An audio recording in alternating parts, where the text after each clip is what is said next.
Fala galera, uma boa noite. Guilherme Solano, sou capitão da Polícia Militar, preparador físico de estratégia concursos e hoje estamos com mais um programa Vencendo o TAF. Hoje eu trouxe um convidado especial, meu amigo, o Dr. Rodrigo Moreira.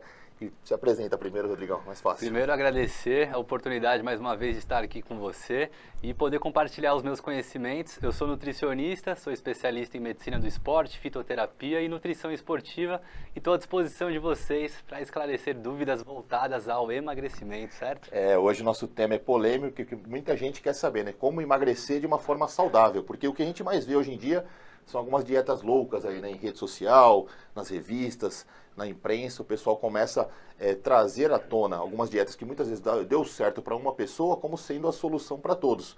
Isso gera uma série de complicações futuras aí para aqueles que estão fazendo. Então nossa ideia aqui é bater um papo com vocês, trazer algumas possibilidades de um emagrecimento saudável, tirar as dúvidas que muita gente quer saber. O que eu posso comer, a hora que eu posso comer macarrão à noite, não posso?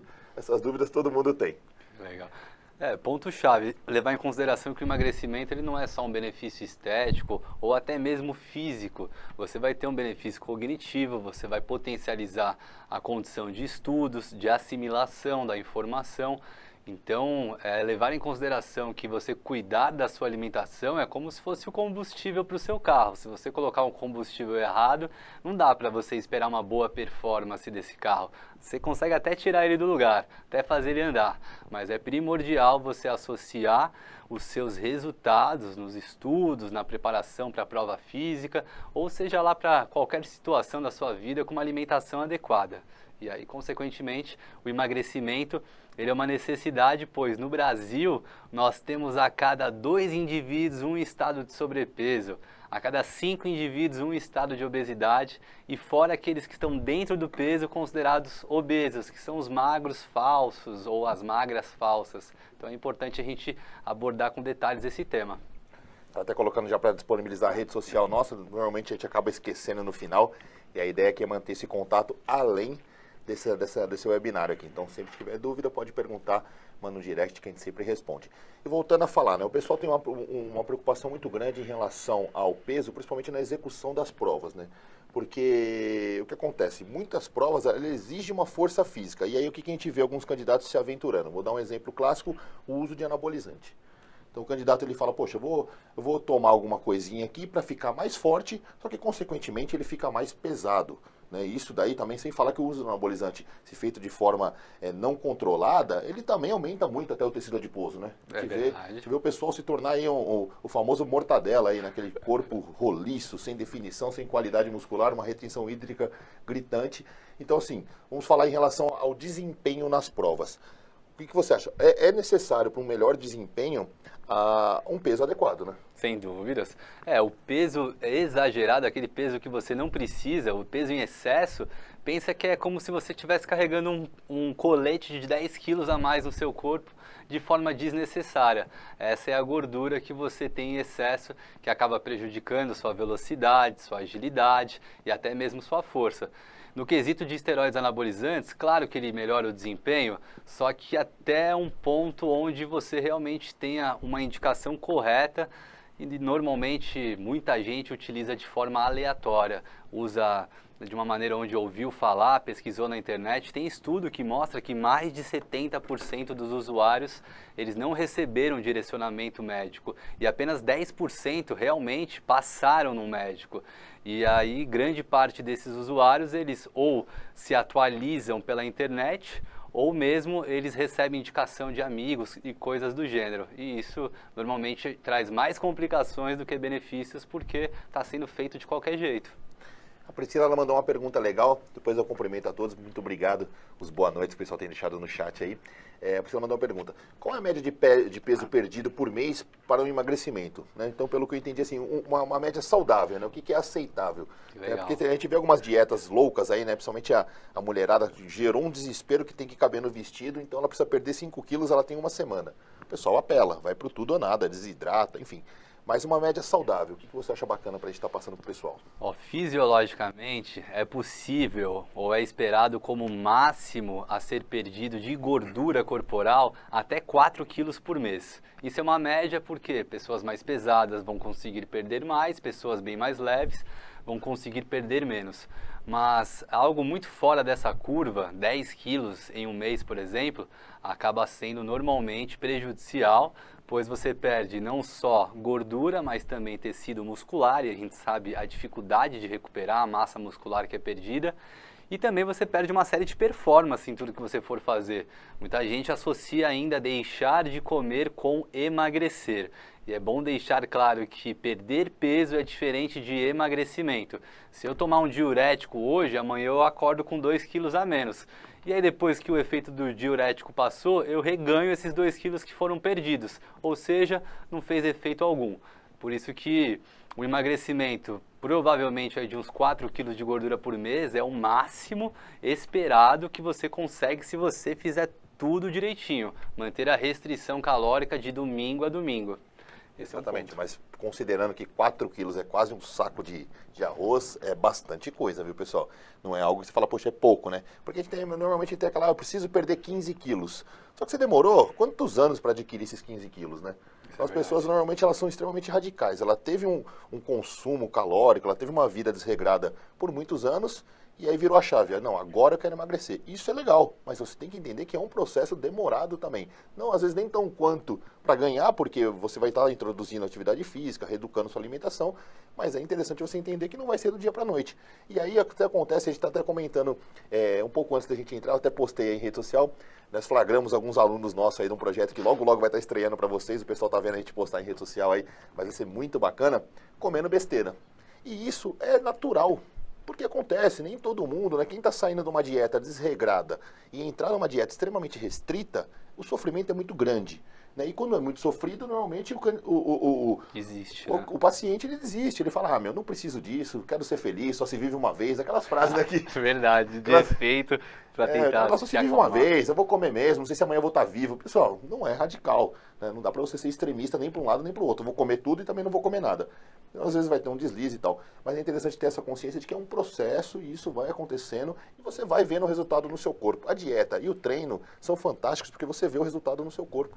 Né? E não tem coisa melhor do que você ter essa prova de que está surtindo um efeito bacana. E esse processo, essa palavra é muito importante, porque tudo é um aprendizado. Se você vem se alimentando de uma maneira onde você sabe que está inadequado, não queira realmente de uma hora para outra tirar tudo que você está acostumado, a não ser que você tenha tido uma excelente conversa com algum profissional que esteja te acompanhando.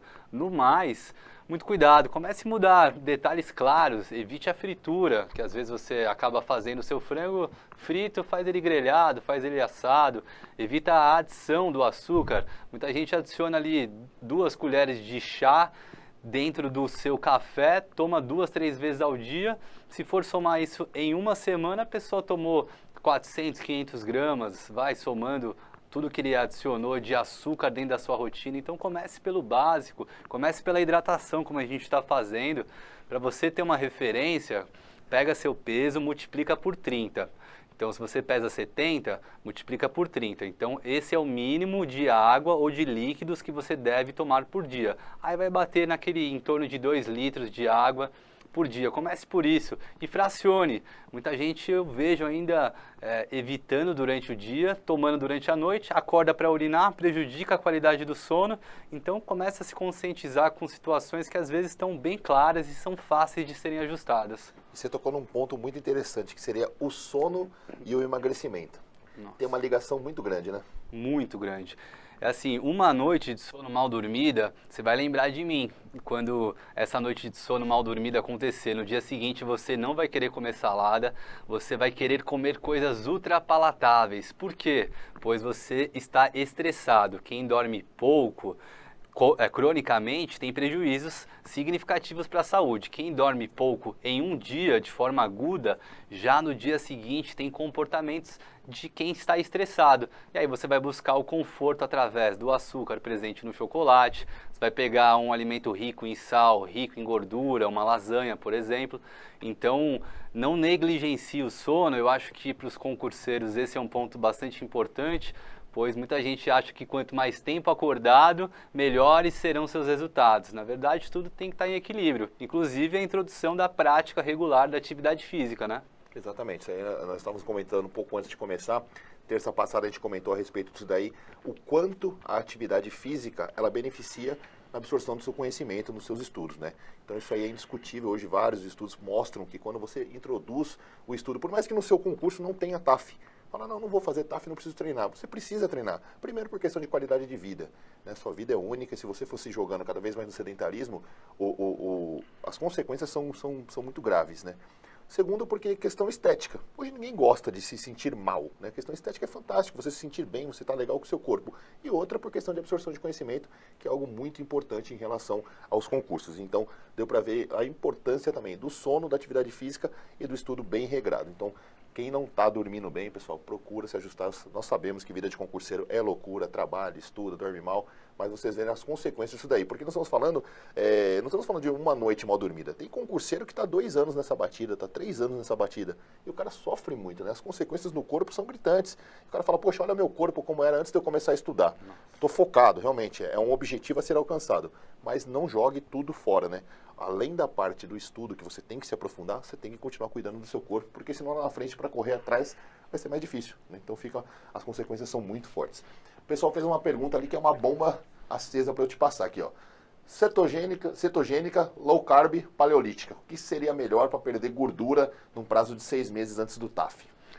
As dietas altas em proteínas, baixas em carboidratos e baixas em gordura são normalmente as estratégias realmente mais eficientes. Quem fala diferente disso, na prática, acaba fazendo um pouco disso. Pois quando você está comendo menos do que você gasta, você tem que comer mais proteína ainda, pois você está dentro de um ambiente possível de perder massa muscular. Então, quem come a mesma quantidade de calorias do que ela gasta por dia, pode ter uma dieta que a gente chama de normoproteica, não tão alta. Quem come pouca caloria por dia tem que consumir mais proteína para evitar o catabolismo que desencadearia na perda de massa muscular. E aí, consequentemente, se você tem que comer muita proteína e você precisa comer pouca caloria por dia, você vai ter que abaixar, consequentemente, os carboidratos e as gorduras. E aí se enquadra, sim, a dieta cetogênica, a dieta low carb. O legal de deixar claro é que low carb não significa no carb, que seria então zero carboidrato. Low carb, em torno de 25% do seu dia alimentar. Tem estudos até trazendo 40% proveniente de carboidratos. Então dá para você colocar um pouquinho de arroz e feijão, quantidade baixa, mais presente, se você gostar, é claro, algumas frutas, uma fatia de pão, coisas assim que te agradem. E a cetogenia eu acho ela muito restritiva. Se você for seguir à risca ela precisa de alguns ajustes que dificilmente alguém que não é especialista conseguirá estruturar. Então o ponto-chave é consuma proteína em todas as refeições do dia e controle a quantidade de calorias a partir disso. Né? Eu acho que... Bacana. Teve uma pergunta ali também que é um paciente que ele fez a cirurgia bariátrica e ele ainda precisa perder peso. Você tem algum paciente assim? É um público mais difícil de trabalhar por causa das restrições? Tenho. É bom também, caso você saiba qual que é o nome do seu procedimento, eu consigo ser mais específico. Normalmente é bypass ou sleeve.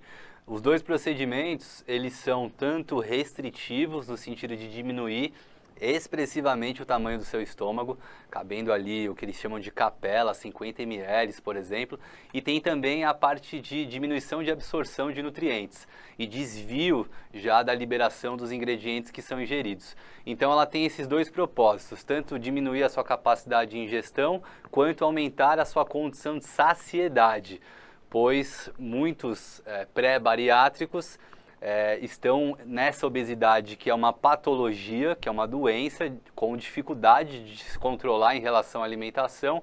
E aí quando você começa a liberar hormônios que geram mais saciedade e diminui a capacidade de ingestão, aí você tem realmente um resultado que normalmente é bastante eficiente. Diminui normalmente pressão alta, diabetes, mellitus do tipo 2. Então tem uma série de benefícios. Se você estagnou, possivelmente a sua ingestão de calorias está similar ao seu gasto atualmente. E pode ser que você diminuiu a velocidade do seu metabolismo dentro desse período de emagrecimento, pois nós sabemos que a restrição calórica, que lembrando é comer menos do que você gasta, sustentada, ela diminui o seu metabolismo como uma forma de adaptação em defesa do seu próprio corpo. O que ele imagina? Já que você está me dando 1.100 calorias, antes eu gastava 1.500, agora eu vou tentar gastar 1.100 para ficar equivalente àquilo que você está ingerindo.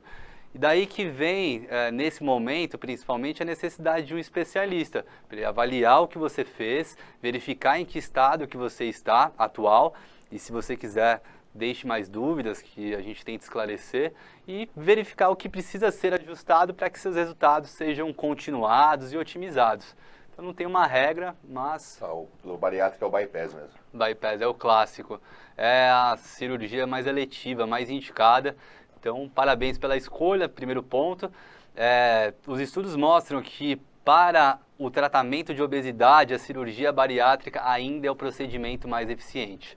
Então eu sou super aberto a abordar sobre esse tema, pois só quem é obeso e se sinta confortável, né, com essa terminologia da obesidade, né, que às vezes é um pouco agressivo para quem mas é uma realidade de categorização, né, do seu peso comparado à sua estatura. Quem é obeso não é porque quer, né, ele tem dificuldade de conseguir estruturar uma rotina que dê condição dele comer menos do que ele gasta. E aí, realmente, o procedimento bariátrico pode ser algo bastante positivo em diversos casos. A Priscila fez uma pergunta aí. Primeiro ela falou a respeito do café, que ela tirou o açúcar do café. E pode parecer besteira, mas tem gente que toma muito café, né? Então você vai tirando dos cafezinhos ali ao longo do dia, você fez uma puta de uma redução calórica satisfatória. Então isso já é muito legal. E aí ela perguntou o número de refeições por dia. E um pouco antes de começar também a gente estava batendo esse papo. E a gente vê que cada paciente, né, cada atleta, cada aluno, ele tem um perfil. Então alguns vão comer 6 vezes, outros vão comer 3 vezes, mas fala um pouquinho, pessoal, aí a respeito do comida de 3 em 3 horas, das refeições, quantas refeições por dia, que isso aí sempre é uma dúvida mesmo. Que legal.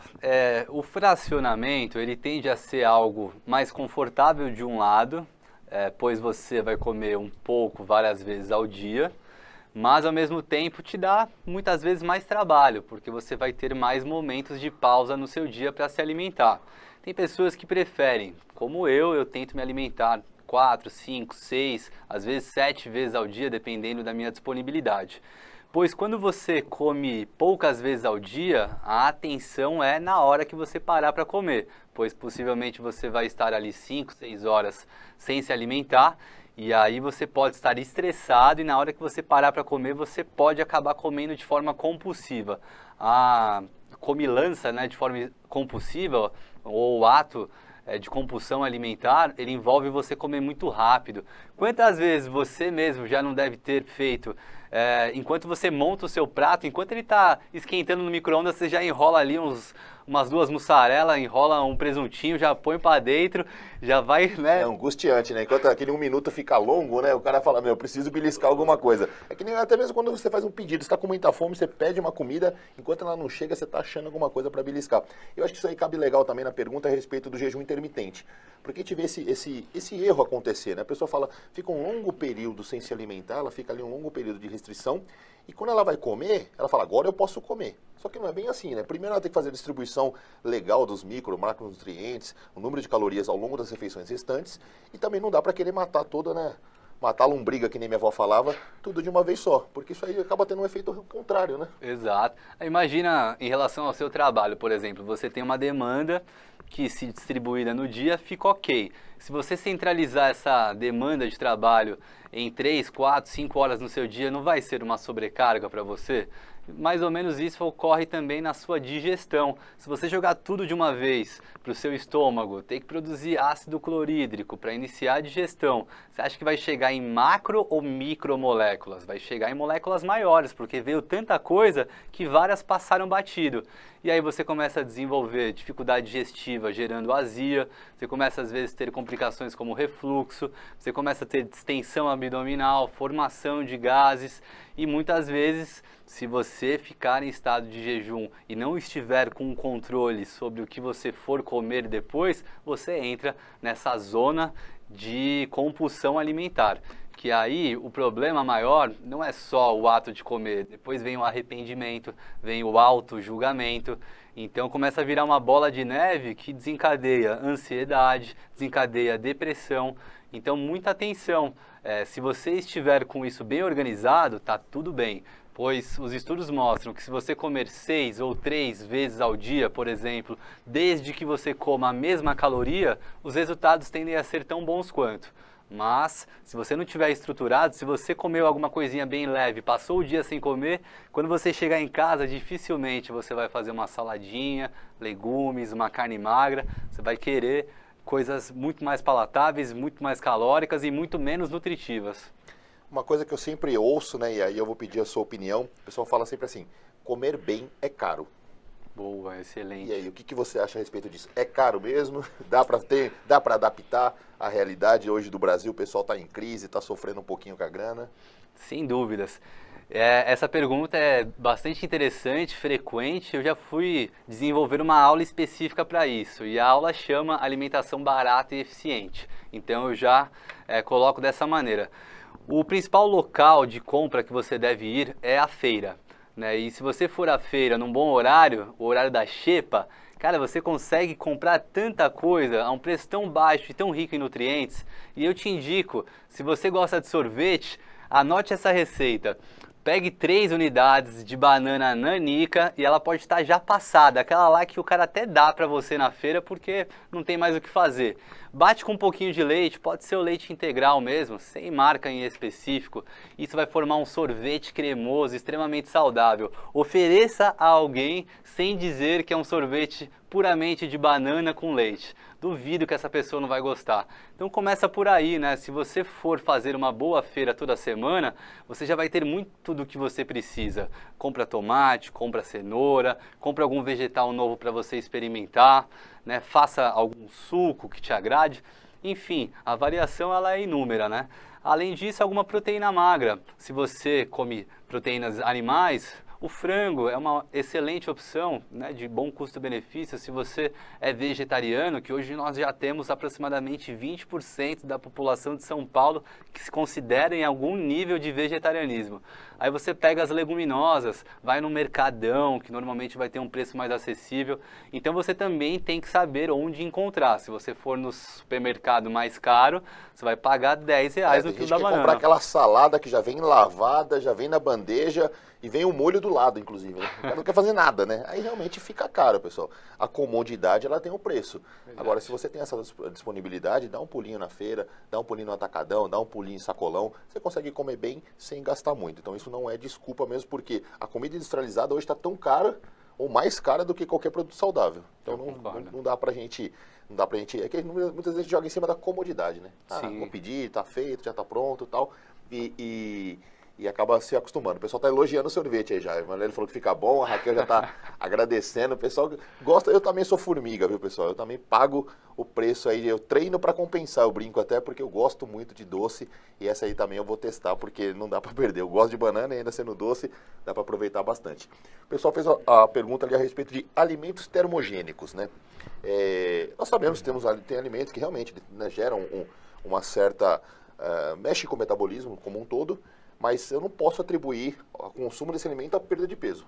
É verdade. Né? E aí eu consigo conciliar, é interessante eu jogar isso num pré-treino, por exemplo, alguns exemplos. Muito bom.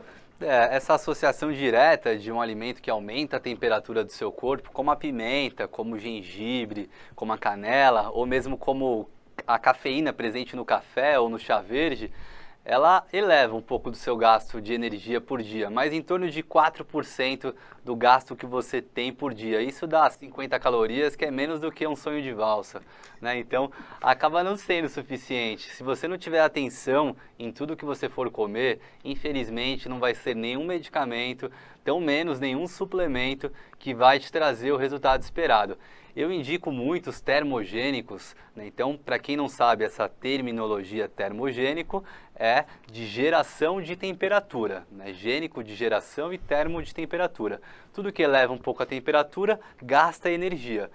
Mas esses termogênicos, eles são muito mais indicados para você ter uma parte cognitiva para os seus estudos otimizada, trazendo para a prática, quem não se sente melhor depois de tomar um cafezinho para começar a estudar? Você não sente mais facilidade de concentração, menos dispersão? É mais ou menos isso que o termogênico vai fazer, mas muita atenção à concentração. Se você for hipertenso, fique longe disso. E se você não souber a dose que você deve tomar, não tome. Porque se você tomar uma dose além daquela que é indicada para o seu caso, você pode ter taquicardia e você pode ter complicações ainda mais sérias do que essa. E assim você... eu tenho uma experiência que em um dos TAFs que nós estávamos aplicando, teve um candidato que morreu. Teve uma parada cardíaca. Ele fazia uso contínuo de anabolizante, ele não havia relatado isso daí. E segundo consta, ele já tinha também um problema cardíaco. E aí no dia ele se entupiu também de termogênicos, né? Por exemplo. Enfim, e aí acabou tendo uma parada cardíaca e aquela morte súbita, realmente, né? No jovem, né, a gente vê isso de uma forma muito gritante, né? Quando tem aquele rompimento, infelizmente a gente só socorre para fins de protocolo, porque não tem muito o que ser feito devido ao estrago que é. O Vitor já perguntou já a respeito do mel. Falou, eu li que comer uma colher de sobremesa de mel puro de manhã ou na hora de dormir ajuda no metabolismo. Mentira. Vitor, infelizmente, cara, o que você ouviu não faz sentido. O mel, ele tem um benefício mais terapêutico para tosse. Isso aí eu confirmo por ciência que se você tiver com a garganta um pouco ruim, pode jogar o própolis com mel que vai ser eficiente. No mais, para você ter clareza, o mel, ele é basicamente glicose, uma molécula já pronta para ser absorvida. O açúcar de mesa, que é a sacarose, é uma mistura de glicose com frutose. Ter essa frutose faz com que o açúcar tenha uma resposta de liberação de açúcar na corrente sanguínea mais lenta do que o mel. E isso é bom. Quanto mais lenta for a liberação, como nós temos nos alimentos integrais, por exemplo, menor vai ser aquela elevação de açúcar na corrente sanguínea. Então o mel, ele pode até trazer alguns benefícios associados a essa glicose presente, mas aumentar a velocidade do seu metabolismo não é uma verdade. Tem que tomar até um certo cuidado, dependendo da prova, da atividade que ele for fazer, né? Eu já vi casos de hipoglicemia de rebote, né? O cara ele jogou ali, inclusive foi mel mesmo, e o cara começou a passar mal, né? A glicose subiu, a insulina automaticamente também. a insulina captando tudo ali, o cara ficou fraco, né? Começou aquela sudorese, o cara pálido, naquele suor gelado, e aí, tanto que todo mundo fala, falta açúcar. Não é, ele jogou muito açúcar e aquilo gerou um rebote. Então tem que tomar cuidado com algumas lendas urbanas aí que a gente ouve, que o pessoal acaba exagerando também. E vale deixar claro que nunca teste nada pré-prova do que você não está acostumado. Então, se alguém te falar qualquer coisa diferente daquilo que você está acostumado, não é naquele momento pré-prova que você deve testar, né? Mesmo que você deveria ter testado antes, acabou não conseguindo, e pode ser um caso como esse do mel. Tem algumas aventuras que a gente ouve, não, ouvi dizer que se eu tomar isso aqui no dia da prova, eu vou voar. Cuidado, se você não está acostumado, então o pessoal pergunta muito, posso tomar pré-treino? Inclusive, no nosso próximo tema, na próxima terça-feira, o Rodrigo vai estar aqui novamente, que a gente vai falar um pouquinho de alimentação pré-TAF. Mas muita gente pergunta, posso tomar pré-treino? Pode. Posso tomar café? Pode, desde que você esteja acostumado com essa rotina. O que você não pode é fazer experiência no dia de uma avaliação, porque você não sabe como seu corpo vai reagir. E se ele reagir de uma forma negativa, você vai perder a prova.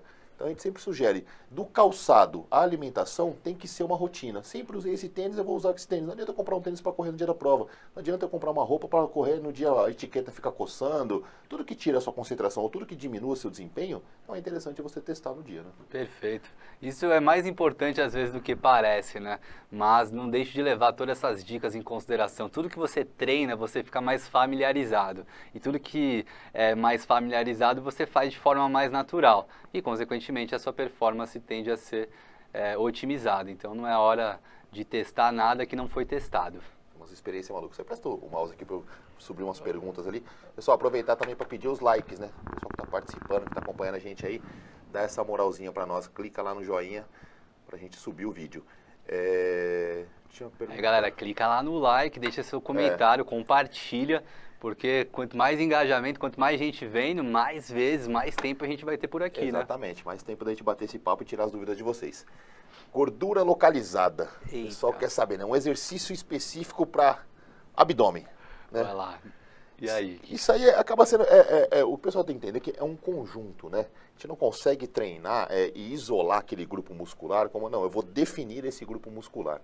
Né? É todo um conjunto que eu tenho que ter ali no meu organismo. Se eu tiver com percentual de gordura baixo no meu organismo todo, Com certeza. É que nós temos algumas reservas, né? Boa. Né? Nós temos as reservas estratégicas ali, aquela pochetinha, a mulher no culote, o tríceps um pouquinho. Realmente, alguns pontos ele concentra um pouco mais dessas células adiposas. Mas não dá para falar que se eu treinar especificadamente somente tríceps, eu vou ter o tríceps definido, né? Exatamente, infelizmente, né? Você não consegue ter essa perda tão específica. Lógico que estimulando a região, você tende a melhorar de alguma maneira, mas o resultado tende a ser tão quanto o do restante do corpo. Então, à medida que você perder gordura corporal, você vai diminuir essa gordurinha localizada e possivelmente deve ser realmente nessa parte central do corpo, onde já é esperado que o ser humano tenha maior concentração. Né? A parte central, eu digo parte baixa do seu abdômen, a pochetinha. Uma pochetinha, né, que incomoda todo mundo. Você fala, poxa, tá difícil de perder. E realmente tá difícil, até porque o seu corpo, ele vai deixar aquela reserva como uma estratégia. Ele precisa ter uma reserva ali. Ele não sabe, somente quem tá vindo numa dieta restritiva, quem tá vindo numa perda, né? O cara fala, tava vindo bem, agora parou. Né? Agora eu tô sentindo dificuldade para perder aqueles 2, 3 quilos que faltavam. E é natural, né? É natural, por conta de tanto tempo em restrição, seu corpo se defende. Vamos dizer que você está burlando um pouquinho do que ele precisava por dia. Ele também vai tentar se adaptar para se defender, diminuindo a velocidade do seu metabolismo. E aí entra aquela polêmica, né? É interessante o dia do lixo? Olha, a palavra lixo, a gente já fica um pouco incomodado nesse já sentido, fica pesado, né? Porque, bom, qualquer alimento possui um valor nutricional. Mas o lixo seria você comer normalmente os chamados de junk foods, fast foods. Assim, se isso te fizer bem e se você não exagerar, tá tudo bem no meu ponto de vista. Então, se você quiser comer um hambúrguer, quiser comer uma pizza, né, ou mesmo chocolate, se você não exagerar, provavelmente isso não vai ser um ponto que vai comprometer todo o seu resultado. Mas se você quiser um resultado muito diferenciado, pergunta para quem tem esse resultado muito diferenciado que você conheça se essa pessoa faz isso. E aí possivelmente ela vai te dizer que dificilmente, são raras as vezes. Porque o problema que a gente vê do dia do lixo é que ele se torna a semana do lixo, o mês do lixo, o ano do lixo, né? Ele vai, porque é prazeroso. Se você está vindo numa dieta, que não é algo que você fala, poxa, não é algo que eu tô tão confortável. Você teve que fazer alguns cortes. Aí você volta para aquela dieta que você tinha esbanjando, comendo besteira, o açúcar, né, que gera até uma dependência. E aí quando você volta para aquilo, você fala, poxa, vou voltar para sofrer de novo? Não, só mais um dia. Né? Só mais um dia, só se vive uma vez, né? Vai que eu morro amanhã. Exato, e aí começam os discursos. Então tem que tomar muito cuidado nesses dias de extravasar, né? O dia que eu falo, hoje vai ser o dia da majacada. Se você tiver esse controle, bacana, né? É verdade, mas é difícil, né? Normalmente quem tem maior controle tem maior cuidado também com a alimentação, né? Então, muita atenção. Primeiro, pensa onde você quer chegar e pensa o que você está fazendo. Você está próximo ou distante do seu resultado dentro do que você faz. Se você estiver distante, aí tem que ver se realmente você quer chegar onde você está dizendo. E se você quer chegar, o que você precisa fazer? Vai para cima, olha para o alimento mais como uma fonte de energia, de nutrientes, e não em si como uma recompensa. Tenta ter uma recompensa cumprimentando alguém na rua, né, sendo uma pessoa bacana para quem está do seu lado, trabalhando de forma correta. Trabalhando de forma correta. A gente até tinha conversado no último encontro que nós tivemos a respeito da questão da depressão, né? Hoje é algo muito gritante no mundo todo, né? Principalmente no Brasil, nós temos até um consumo exagerado de remédios, de tarja preta, coisa do tipo. E muita gente acaba compensando também, né, esse vazio na alimentação, né? Nossa, com certeza. Há muita associação de obesidade com depressão. A depressão, no Brasil, houve um crescimento ainda mais significativo dentro desse período de pandemia, mas foi também pandêmica essa elevação de ansiedade e depressão. E muito cuidado, porque se você não cuidar da sua saúde, e a base da saúde vamos colocar como uma tríade, né, que seria um triângulozinho. Então tem que ter uma alimentação saudável, você tem que ter treinamento regular, independente do exercício que você escolher, você tem que ser fisicamente ativo, né? Independente da idade que você tenha, você tem que ser fisicamente ativo e você tem que descansar o suficiente, né, que envolve também evitar fatores estressores. Se você achar que alguma dessas bases é balela, que não precisa disso, você está se enganando. Pois possivelmente você está sentindo uma série de prejuízos na sua qualidade de vida, seja no seu relacionamento, seja na sua autoavaliação, né, e consequentemente naquela sensação de motivação para fazer as coisas, seja nos seus próprios resultados, né? Então precisa entender que muitas vezes o que você foi introduzido, porque muitas vezes, eu, por exemplo, venho de uma família com obesidade. Eu saí dentro desse ambiente que eu estava exposto, mas ainda muita gente da minha família tem essa obesidade, porque o ambiente que você está inserido influencia muito nas suas decisões, na sua forma de viver. Então, às vezes você vai ter que fazer por você, isso que eu quero dizer. Exatamente. Né? Você vai ter que... E a preocupação é com a sua vida, né? Muitas vezes, e tem até a questão de pertencimento, né? Muitas vezes você está na dieta, mas para pertencer a um grupo, você se sujeita a algumas coisas. Ah, não, então vai, hoje para ser social, vamos dizer assim. E você consegue ser social tendo uma vida regrada. Não obrigatoriamente você precisa encher a cara. Até aproveitando para falar, o álcool para a dieta. Isso é É um tiro no pé, gigante. Infelizmente, gente, é assim, realmente qualquer coisa que te excite muito, você vai querer mais vezes, né? E aí se você experimentar essa coisa que te excite, como é o caso do álcool, por exemplo, o álcool, você passando aí de uma concentração de 2 latinhas, seja homem ou mulher, de cerveja, a tendência é que você comece já a sentir o estado chamado de desinibição.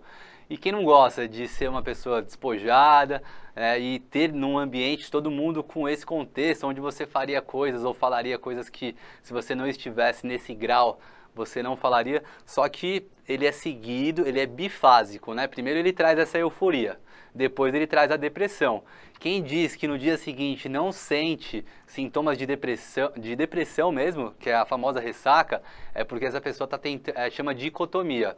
Ela está tentando encontrar justificativas para uma série de consequências que ela acha que ainda vale a pena dentro de tudo que ela acaba gostando de fazer, né? Então ela tem uma série de prejuízos para a saúde dela, mas ela começa a encontrar justificativa. Não, eu não me sinto, consigo render bem. E não é possível isso. Você sem tem falar que a questão do retardo do álcool no consumo, na utilização da gordura como fonte energética, né? Isso daí é algo que congela, né? Praticamente congela, você estende e a reserva vai só aumentando, né? Isso é verdade. Então, infelizmente, se você beber esse pouquinho de 2 latinhas de cerveja, naquele dia ou naquele momento, na verdade, ou naquele momento dali para frente, você tende a ter um consumo de gordura bem reduzida. Então, se você tomar um pouquinho, você vai dar um passo para o lado para o seu objetivo. Se você tomar uma quantidade acima do pouquinho, você já vai dar um passo para trás. Se você tomar muito, você vai dar um salto para trás e quem sabe você nem consiga voltar à rotina que você deveria. Então, infelizmente, 24 gramas de álcool, 2 latinhas, reduz em 70% o seu uso de gordura como fonte de energia nas horas subsequentes. É muito sério isso. Você tem uma noção. Então, aquela reserva que você poderia usar, ela vai se manter armazenada e você vai estar abastecendo, porque o álcool é uma caloria pobre, né? Nossa, disse o álcool tudo. A gente não consegue, você não absorve nada, somente a energia que acaba sendo acumulada, né? Uma caloria extremamente pobre, sem nutrientes, sem nenhum tipo de utilização a não ser um estoque, né? Pega qualquer bebida alcoólica, verifica lá, pega uma vodka que é concentrada em álcool, verifica se tem vitaminas e minerais dentro da sua tabela nutricional, não tem. Infelizmente é caloria vazia. E para vocês que têm medo de comer pão, têm medo de comer fruta, pense que 1 grama do carboidrato presente no pão ou na fruta tem só 4 calorias. Comparado a 1 grama do álcool, tem 7 calorias, quase o dobro. Então, aí que tem essa dicotomia de você falar, é o pão que está me engordando, mas no final de semana você está tomando um engradado ali de cerveja, você tá tomando... E toma, né? Não percebe, ainda mais esse período que nós estamos passando de calor, o povo vai tomando uma atrás da outra. E também tem esse agravante que, normalmente, o álcool ele é seguido de alguns petiscos nada saudáveis, né? É verdade. Aí já junta com o amendoim, que não que seja algo ruim, mas é extremamente calórico. Verdade. Junta ali com o pãozinho, junta com aquela carne gordurosa, e o cara vai fazendo uma bomba calórica dentro do corpo dele, mas para todos os fins é só um sábado à tarde de festa, né? Dorme mal, normalmente também, né? Então tem tudo do que a gente comentou. Exatamente. Não vai conseguir fazer exercício no dia seguinte, não vai conseguir estudar provavelmente bem. Então, pensa bem. Cada um com seus objetivos aí. Não estamos falando que vocês têm que ser um robô, né? Não posso nada. Mas saibam que toda ação, ela tem uma consequência, né? De acordo com o tamanho dessa ação, é como o doutor falou, é um passo para o lado ou um salto para trás. Você pode escolher aí o que você vai querer para sua vida. Cuidado que tem gente dando cambalhota para trás faz um tempo já, né? E pensa que enquanto os seus concorrentes estão fazendo isso, você pode estar dando um salto para frente. Exatamente. Descansando no final de semana, treinando no final de semana, se isso te fizer bem.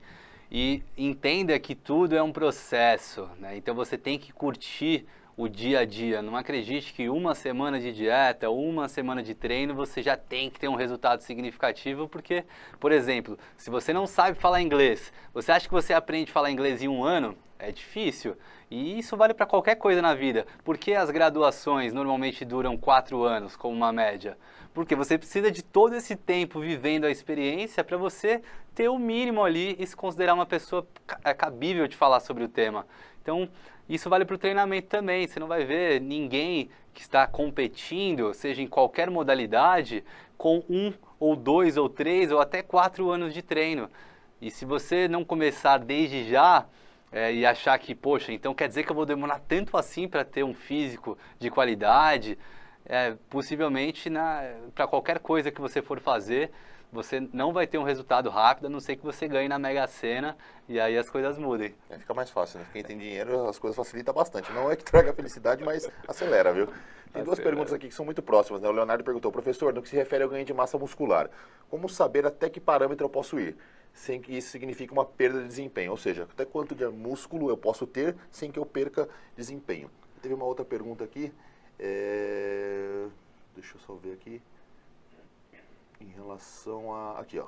Qual seria o peso ideal para uma corrida de 2.400 metros? Pessoal, isso é extremamente relativo. Você pega o Bolt, ele tem 95 quilos.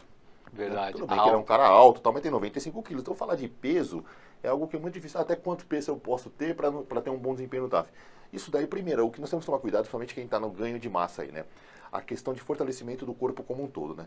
As células, as fibras de tendão e ligamento, elas fortalecem muito mais lentamente do que a fibra muscular, né? Então, você imagina que eu tenho aqui uma peça de carne pendurada numa corda, essa peça dobra e a corda se mantém. A chance dessa corda romper é muito grande, então a chance de eu ter uma lesão é muito grande, é o que acontece muito com o jogador quando vai para a Europa. O cara faz um uso forte ali de anabolizante, o cara faz um treinamento intensivo de musculação, o cara desenvolve uma massa muscular muito grande, porque tem muito impacto no jogo, muito contato no jogo. Só que os tendões e ligamentos nem sempre acompanham. Então a primeira coisa que você tem que ver é se você está fazendo um trabalho de uma forma total do seu corpo, né? Se você está conseguindo realmente fortalecer essas partes mais frágeis no mesmo ritmo que você está fortalecendo suas fibras musculares. O segundo ponto é ver o seu desempenho, né? Tem cara que, poxa, consegue correr muito bem com peso maior, né? O cara consegue, então.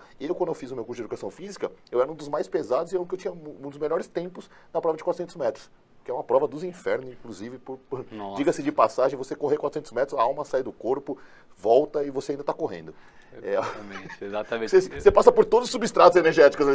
Verdade. Você não aguenta mais, né? Você fala, tô morrendo, cara, pelo amor de Deus, não acaba. As pernas você começa a correr roboticamente.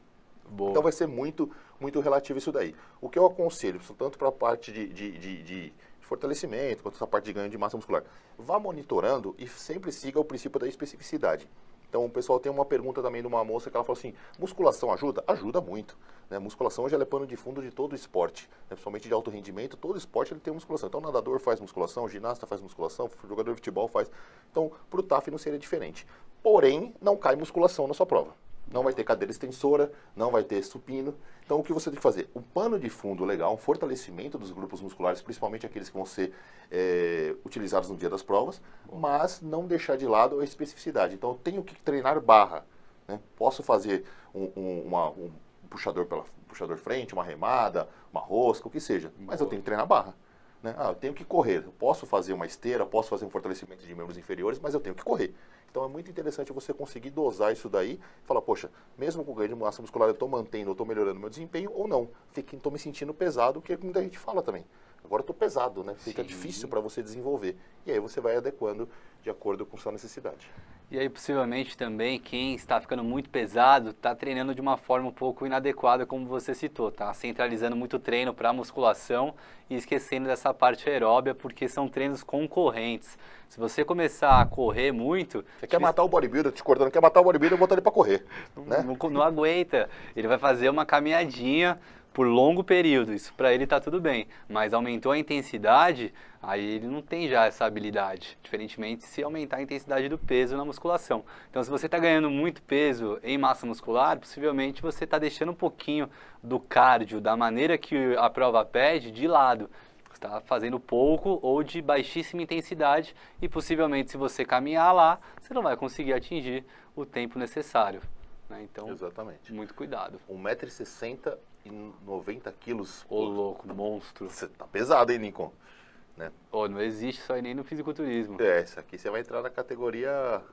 Puta, Não sei onde dá pra te enquadrar, mas vai ser no rolha. rolha. Porque tá muito Fica quadrado. legal. Não sei se você vai conseguir desempenhar, porque realmente, pra altura de 1,60 m, tá um peso muito alto, né? Até pra quem se apresenta em palco, isso aí seria um peso de off alto ainda, viu, né? Total. Porque- Não, é difícil, cara. Muito peso, né? Muito peso. Pro cara cortar tudo isso aí, depois ele... Não dá tempo, não. É, e não é o perfil, né, que é exigido na polícia. Exatamente. E o que o pessoal tem que entender, principalmente falando de carreiras policiais, é que muitas vezes o candidato ele quer tudo. Né? Ele quer estar com o corpo bonito, ele quer estar sarado pro verão, ele quer passar na prova, ele quer estar estudando. Você tem que estabelecer objetivos. Né? O TAF, ele é uma prova que você tem que ser um cara ágil, você tem que ser um cara forte, mas tem muita prova ali de potência muscular, né? Você tem que ter explosão, você tem que ter velocidade, você tem que ter força muscular e nem sempre o peso vai te ajudar. Então, se você quer ser um cara hipertrofiado, um cara bombado, como queira chamar, você possivelmente não vai ter um bom desempenho nos TAFs, né? E aí nós estamos falando de vários tipos de TAF. Por exemplo, se nós falarmos de Polícia Federal, tem prova de natação. Um cara hipertrofiado na água é um martelo sem cabo. Né? Você joga o cara e já joga a boia. Porque a chance do cara não completar, ainda mais no tempo da Polícia Federal, que é um tempo, né, apertado, é muito grande. Nós temos na Polícia Rodoviária Federal o salto em distância. Né? Nossa. Salto em extensão. Você tem que parar e sair da posição parado. Nossa. Salto lá. Se o cara é muito pesado, você imagina que ele tem que pegar toda aquela massa, jogar para cima e para frente para atingir Então não é interessante. Então estabeleça o objetivo. Fala, ó, tô treinando pro TAF, então agora não vai dar para ficar gostoso ou gostosa. Né? Vou ficar com um corpo bacana, um condicionamento físico bacana. Depois que você estiver dentro da corporação, depois que você atingir seu objetivo, aí você pode fazer o que você quiser com o seu corpo, desde que seja de uma forma saudável também, não vai se castigar, se arrebentar aí querendo, né? Volume, porque faz tempo que volume perdeu. É até o Olímpia, né? Fiquei muito feliz que o último Olímpia começaram a retomar alguns cortes bonitos, né? Porque chegou num ponto que ia ganhar o maior. Sempre, né? Você vai Era estando, essa base, né? porra, cada vez maior, daqui a pouco entra uma geladeira, os caras põem um frigobar em pé lá e o cara ganha. É verdade. Então hoje começou a voltar a cultuar realmente, né? Do culturismo mesmo, Boa. o corpo, o desenho do corpo, né? A simetria do corpo, que é algo que se perde muito, principalmente a academia, né? Você vê nas academias aí, vou de calça mesmo pra balada, não preciso treinar a perna. Ou eu jogo bola, né? Nossa, que não tem nada a ver com o exercício que eles acreditam, o benefício que eles acreditam que vão conseguir, né? Jogar futebol não é treino de perna. Exatamente. O cara fala, eu jogo bola, não preciso treinar a perna. Aí fica parecendo aquela chave, né? Multilock, parece uma esfirra ao contrário. E aí depois vira piada. Então, toma cuidado aí com os excessos e com... Johnny Bravo. Eu falei de zoeira. Porra, ainda bem. Boa, Lincoln. Aí já é te chamar já no privado e falar, bacana, Vamos te ajudar, né? vou te ajudar que tá a 1,84 com 108, Se fosse com qualidade, seria um puta do tava monstro. encaixado, Mas tem que ver a questão do o que é esse 108 quilos, até porque é outro ponto que a gente discute muito. O quilo, né, a quilagem, ela é muito subjetiva, né? Eu falo, eu tenho tantos quilos, né? Algo que isso é até uma briga que nós temos em relação às forças policiais para ingresso. Porque para ingresso, o que é avaliado é o IMC. E o IMC é uma conta muito pobre, né? subjetiva demais, Tem né? como, Você falou. se eu pegar hoje, se eu for fazer o meu IMC, Você é obeso. eu tô obeso. Tô obeso. Aí você vai parar para pensar, porra, se eu fizesse uma análise ali mais crítica, né, uma análise mais técnica, vamos dizer assim, com certeza fala, não é obesidade. Então nós temos esse problema hoje para ingresso, mas eu entendo por questão de volume. Né? Não tem como num concurso você fazer 10 mil bioimpedâncias. Né? Concordo. Respeitando todo o protocolo e tal. Então os caras falam, é uma conta ali, matemática, altura, peso e acabou. Então é algo muito subjetivo. Então não dá para falar em relação a peso. E até quem começa a praticar atividade física e desenvolver essa parte muscular, o cara fala, poxa, mas não estou emagrecendo. Na balança, isso também é algo relativo, né? É verdade, porque você pode ganhar peso e mesmo assim estar emagrecendo. Se você manter a sua gordura e ganhar 2 kg de massa muscular, você, mesmo aumentando 2 kg na balança, emagreceu. Porque o emagrecimento está associado com a redução do seu percentual de gordura. Lógico que o ideal é que você perca também gordura se você precisar. Mas não fica com essa associação de peso. Nossa, eu preciso perder 5 quilos na balança. Se você desses 5 quilos perder só 1 quilo de gordura, você prejudicou bastante seu físico no final das contas. Você pode até ter ficado mais leve, só que você ficou mais fraco, menos resistente, entre outras capacidades que foram reduzidas, físicas, né? E aí é o que algumas dietas acabam proporcionando, né? O cara ele fica mais leve na balança, mas tá mais gordo. Aí você fala, não é como, né? E acontece, né? Muitas vezes a gente vê algumas Perde manobras aí. músculo. Deixa eu ver se tem algumas perguntas aqui, pessoal. Ah, perguntou aqui da aveia. Aveia com granola é bom para aumento de massa muscular e perda de peso? Que legal. Aveia é um excelente alimento. Aí é legal de destacar a diferença entre as possibilidades de aveia no mercado. Se você comparar uma farinha de aveia com flocos de aveia e farelo de aveia, são alimentos bem diferentes. Vamos lá, anotem aí. Se você pegar a farinha de aveia, ela é a mais gostosa, só que ela que tem menos fibras e é a que tem mais calorias. Se você pegar os flocos, eles são intermediários, tanto no sabor quanto na caloria. Os flocos não são tão bons, mas também não são tão calóricos quanto a farinha. Já o farelo é só a casca da aveia que normalmente é jogada fora, então é muito rico em fibras. Por isso que é bem menos calórico e bem menos saboroso. Mas se você misturar com uma fruta, como é o caso da banana já citada, aí tá tudo bem, você vai perceber que o sabor do farelo, que tem menos calorias, que tem mais fibras, fica viável também.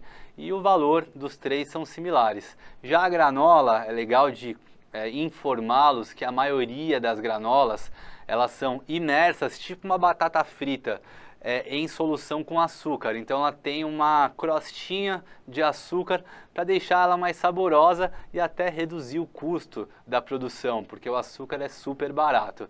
Então melado, né? O cara faz ali aquelas castanhas que vende no shopping, aí, que o pessoal, aquele cheiro gostoso, né?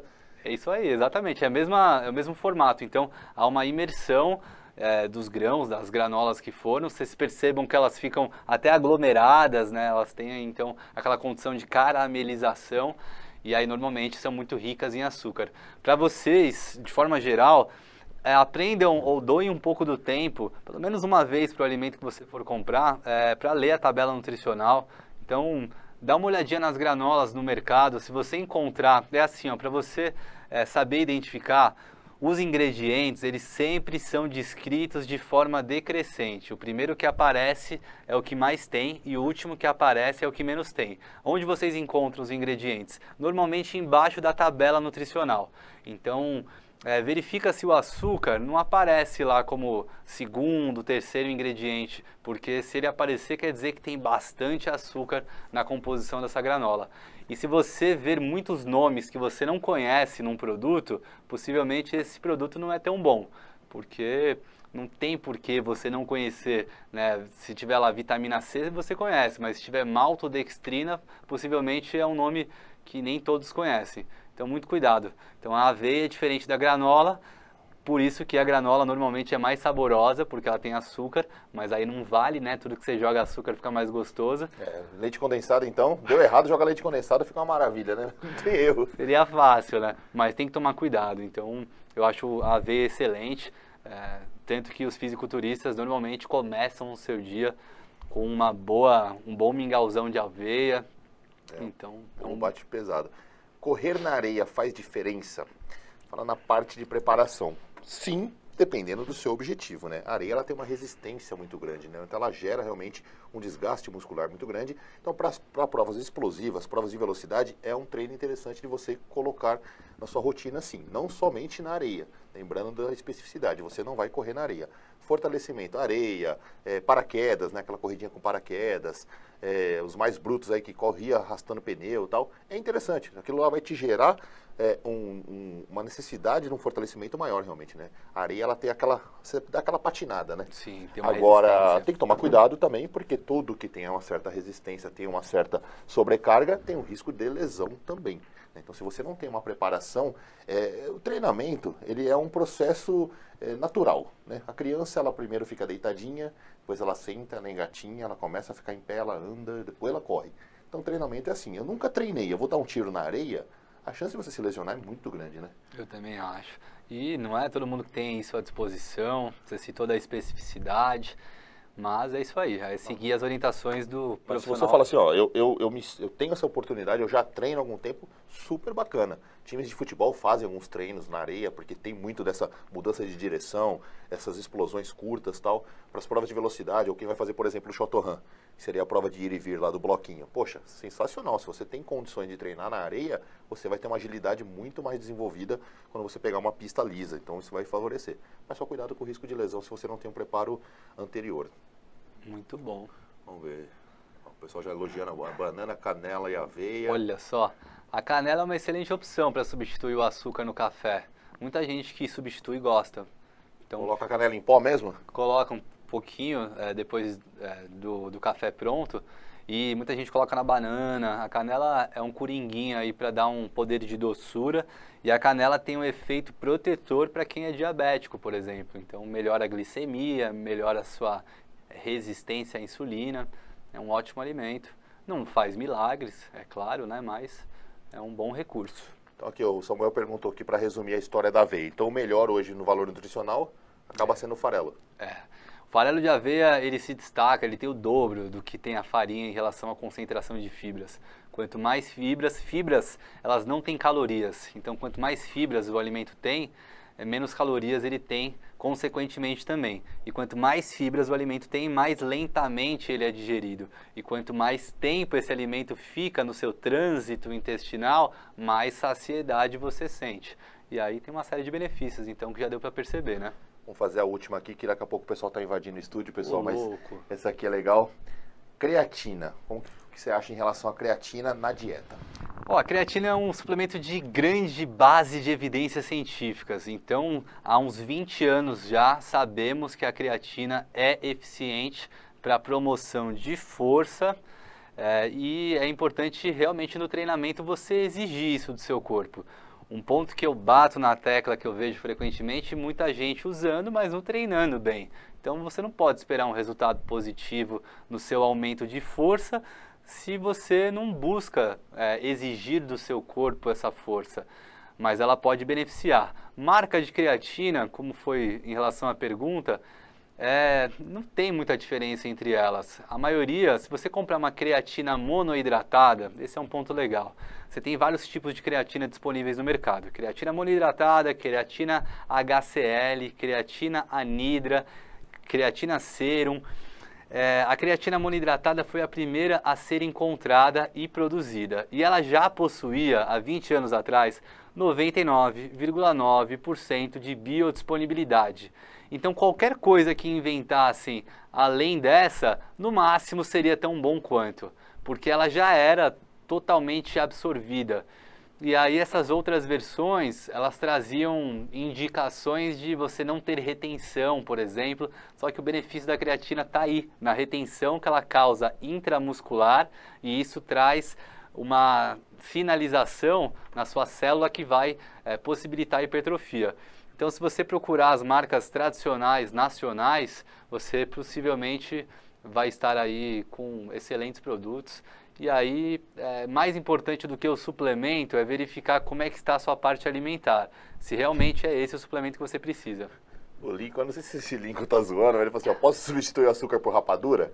Olha só o Lincoln tirando uma onda. Bom, Lincoln, rapadura, ela é doce tão quanto o açúcar, né? Tanto que é um açúcar em forma de bloco. O adoçante já é diferente. Se você compara individualmente um grupo que comeu a mesma quantidade de calorias, mas adicionou, por exemplo, um refrigerante na versão tradicional, e o grupo que comeu a mesma quantidade de calorias, mas pegou um refrigerante zero. Aquele grupo que tomou o zero no lugar do tradicional com açúcar, ele consegue mais emagrecimento. Então o adoçante ele é um recurso relevante, isso é tecnologia alimentar, então consequentemente dá para ser um recurso aí para dar um poder mais de doçura. Quais são os pontos negativos que a ciência coloca do adoçante? O principal é o mesmo sistema de recompensa que o açúcar traz. Se você não aprender a gostar do amargo, se você não aprender a gostar do doce, tudo que é amargo, quer dizer, desculpa, do azedo, além também do amargo, você vai acabar tendo muita dificuldade de manter uma alimentação saudável, porque tudo que é amargo, se você não deixar ser um pouco amargo e ter que ser muito doce, vai ter hora que você não vai ter o adoçante. E aí você vai acabar comendo o açúcar consequentemente. Então, muito cuidado. Uma adaptação também do paladar, né? Só por último, então, eu juro, para não estender muito, pessoal. Em relação ao pó de guaraná, o que você acha? É um negócio bacana de estar introduzindo na dieta? Sim, o pó de guaraná ele não tem tanta cafeína, a concentração é baixa, que a cafeína é o principal estimulante, mas ele tem teobromina, ele tem outras substâncias que também trazem estimulação do sistema nervoso central. mas possivelmente se você tomasse um copo de café, você teria um resultado de estímulo cognitivo, né, de liberação de adrenalina ainda mais significativo. Então o pó de guaraná é uma opção que não há de necessidade, o cafezinho puro já seria suficiente. Pessoal, então hoje foi mais um programa aqui do Vencendo o TAF, falando um pouquinho de emagrecimento de uma forma saudável. Eu sei que as perguntas são infinitas, porque é um tema que a gente vai puxando, uma coisa puxa a outra, e isso é muito interessante, né? Eu tentei disponibilizar, acho que não foi, mas eu vou deixar aqui novamente a nossa rede social. Então o meu Instagram é @Capitão Solano. O meu é @NutriRodrigoMoreira. Então siga lá, manda sua pergunta via direct. O Nutri, todo dia ele posta um negócio muito legal, alguma dica. Hoje ele passou lá do chá de boldo. Isso aí eu ouvi a minha avó falar. Falei, poxa, meu, e realmente tem uma comprovação, né? Muito bacana. Isso é algo muito legal. Eu também acho. Então, para que esse papo não acabe aqui, entre em contato com a gente lá, até digam o que vocês acharam dessa live, né? E aí a gente... E aí, na próxima semana, nós vamos estar novamente reunidos aqui, terça-feira, às 8 horas, a gente vai estar falando um pouquinho de alimentação pré-TAF e pré-treino como um todo, né? O pessoal que tem a dúvida lá de falar, poxa, o que eu como antes do treino, o que eu como depois, que horas que eu entro com o whey, né? Porque isso daí é uma dúvida, porque eu vejo muita gente comprando suplemento e acaba desperdiçando, né? Acaba desperdiçando, não sabe a hora de utilizar, utiliza para mais, utiliza para menos. Então esse bate-papo vai ser bem legal, então já deixa anotado na sua agenda aí. Próxima terça-feira, 8 horas, eu e o Rodrigo de novo vamos estar aqui no Vencendo o TAF. Então agradeço muito a audiência, peço novamente, quem não deixou seu like ainda, dá uma curtida lá para nós. E deixa anotado para a próxima terça-feira a gente tá junto aqui, Rodrigão. Valeu, obrigado pela oportunidade. E não esquece do like, hein? Faz toda a diferença pra gente. Pessoal, obrigado, uma boa noite. Até a próxima. Valeu, os.